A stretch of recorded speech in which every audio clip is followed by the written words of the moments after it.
हो करता रहूं गुणगान, मुझे दो ऐसा वरदान।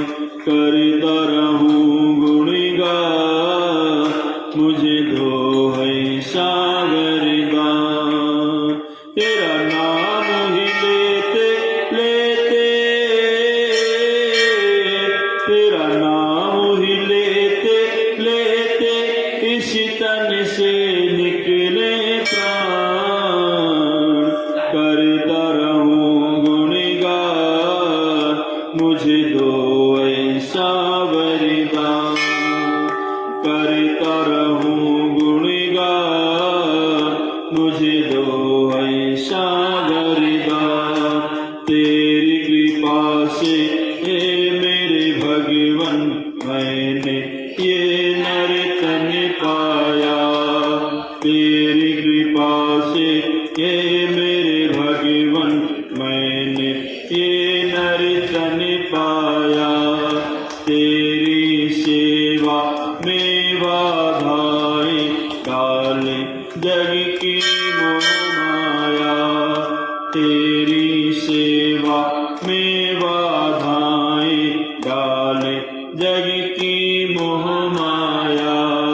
फिर भी अर्ज करता हूँ, फिर भी अर्ज करता हूँ, हो सके तो देना ध्यान। करता रहूं गुणगान, मुझे दो ऐसा वरदान। करता रहूं गुणगान, मुझे दो ऐसा वरदान। राधा मीरा नरसी जैसी दुख सहने की शक्ति दो। राधा मीरा नरसी जैसी दुख सहने की शक्ति दो। विचलित ना हो पथ से प्रभु जी, मुझको वैसी भक्ति दो।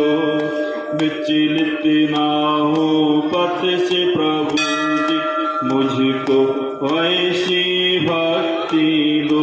तेरी सेवा में ही बीते, तेरी सेवा में ही बीते जीवन की हर शाम। करता रहूं गुणगान, मुझे दो ऐसा वरदान। करता रहूं गुणगान, मुझे दो ऐसा वरदान। तेरा नाम ही लेते लेते, तेरा नाम ही लेते लेते, इस तन से निकले प्राण। करता रहूं गुणगान, मुझे दो ऐसा। बोले गोविंद भगवान की जय, श्री राधा कृष्ण भगवान की जय। कृष्णाय वासुदेवाय हरे परमात्मने, प्रणतः क्लेशनाशाय गोविन्दाय नमो नमः। गोविन्दाय नमो नमः।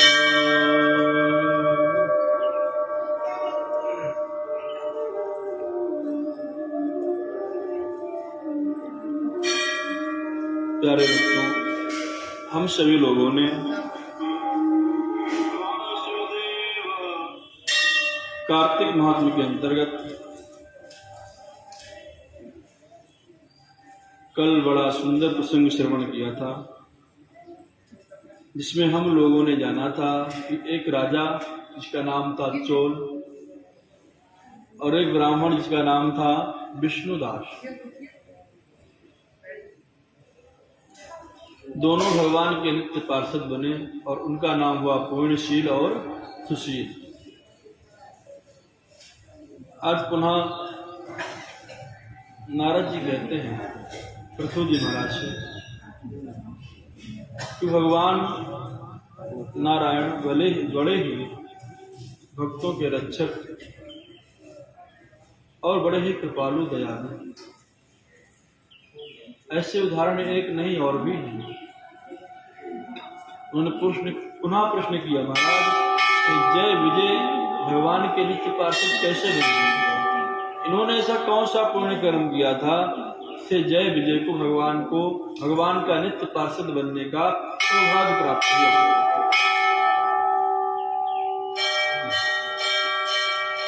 नारद जी कहते हैं कि हे राजन,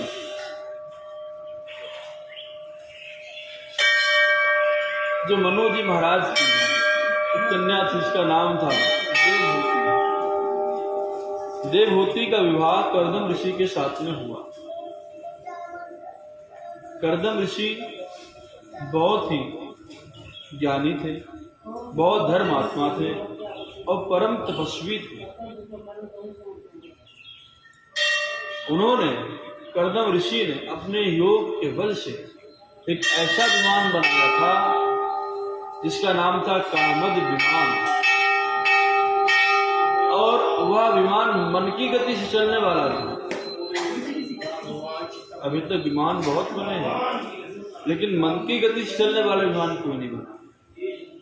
जो मन की गति से चलने वाला विमान था, जैसे मन में विचार आया कि अमेरिका पहुंचना है, सीधे अमेरिका तुरंत, है नहीं। वह हर जगह जाने में सक्षम था। विमान बहुत से हैं, लेकिन हर जगह जाने में सक्षम नहीं। उनकी एक सीमा है, वो उतनी दूरी तक ही जा सकते हैं, उससे अधिक नहीं जा सकते। और उनमें फ्यूल भी पड़ेगा, तो वो भी एक सीमा उसमें निर्धारित है कि इतने ही चल सकता है। लेकिन वह मन की गति चलने वाला था, उसमें कोई फ्यूल की आवश्यकता नहीं थी, उसमें कोई भी डीजल पेट्रोल नहीं पड़ता था। और विचार किया, वहां पहुंच गया। ऐसा परम विमान बना के तैयार किया उन्होंने योग के बल से। उन्हीं की 9 पुत्रियां हुई थी, और उनके एक पुत्र का नाम था कपिल, लेकिन उनके 2 पुत्र और हुए थे, जिनका नाम था जय और विजय। कर्दम ऋषि के ही और भी 2 पुत्र हुए थे, जिनका नाम था जय और विजय। जय और विजय जो थे, जय बड़े थे और विजय छोटे थे। ये भगवान के बड़े पुजारी थे, बड़े भक्त थे। इन्होंने विवाह नहीं किया और अपना सारा जीवन भगवान को ही अर्पित किया। बड़े भारी कर्मकांडी थे, विद्वान थे, वेदों को जानने वाले थे, बड़े बड़े यज्ञ कराया करते थे, और पांडित्य वृत्ति के अनुसार ही उनकी वृत्ति थी, उसके अनुसार ही अपना जो था इनका जीवन यापन करते थे। पांडित्य वृत्ति के द्वारा ही इनका जीवन यापन होता था। जो यज्ञ याद कराते जिसमें मिल जाता था, उसके द्वारा ही जीवन यापन करते थे। एक बार की बात है, राजा मरुत ने दोनों को बुलाया कि भाई, आप लोगों को बड़ा नाम सुन रखा है हमने, और हम चाहते हैं कि आप लोग हमारे यहाँ यज्ञ करें आकर। तो दोनों जय और विजय यज्ञ करने के लिए वहां पर गए। इन्होंने यज्ञ की सारी क्रियाओं को संपन्न किया। संपन्न होने के बाद जो उन्हें धन प्राप्त हुआ, वो धन को लेकर के आपस में बंटवारे को लेकर दोनों में कुछ विवाद हो गया। जब दोनों विवाद बढ़ा तो एक दूसरे को श्राप दे दिया। अरे, तू तो एकदम बिल्कुल धन को पकड़ा बैठा हुआ है, जैसे हाथी का पैर कोई ग्राह पकड़ लेता, तू उसी धन को पकड़ के बैठा हुआ है। जा तो श्राप देता हूं, तू जो है ग्राह हो जा, ग्राह बन जा। तो वही जो था उनका श्राप, उसे मगरमच्छ बना देता है जय को। जय ने करे, तू भी तो बिल्कुल देख तो हाथी जैसा मदमस्त है, ये तुझे दिखाई नहीं पड़ता, बेईमानी तू कर रहा है, जा तो भी हाथी बन जा। एक दूसरे को हाथी और ग्रह बनने का श्राप दे दिया दोनों ने। दोनों प्राप्त, जब थोड़ा समय बीता, दोनों को बोध हुआ। क्योंकि कभी कभी ऐसा हो जाता है कि बोध नहीं होता है, बुद्धि सही काम नहीं करती है, और विकार बुद्धि में पैदा हो जाते हैं, लोग गलत कदम उठा देते हैं। तो वही इनके साथ में हुआ। जब श्राप दे दिया दोनों को, जब दोनों की बुद्धि ठीक हुई थोड़ी समय के बाद, गुस्सा शांत हुआ, क्रोध शांत हुआ, अरे भाई हमने बड़ा अनर्थ कर दिया, भगवान से बड़ी क्षमा याचना की, हे प्रभु तो धन के लोभ में आकर के हमने एक दूसरे को श्राप दे दिया, प्रभु हमारे श्राप को दूर कर दो। भगवान सामने आकर के प्रकट हो गए। भगवान ने कहा, अरे अब तुमने श्राप तो दूसरे को दे ही दिया है, तो इसका मैं इसको दूर तो नहीं कर सकता हूं, क्योंकि भक्तों का वचन कभी खाली नहीं जाता है। जो भक्त ने कह दिया है वो मेरी बात है। हमने एक बार नहीं, अनजाने कितनी बार मुझे अवतार लेना पड़ा इसी कारण से। जो भक्त ने कह दिया मैं उसी को करता हूं। भगवान कहते हैं कि आम भक्त पराधीनो हिय स्वतंत्र इवत्युजा, मेरी स्वतंत्र सत्ता कोई नहीं है। जो भक्त मुझे आदेश देता है, जो भक्त मुझे कहता है, मैं वही पालन करता हूं।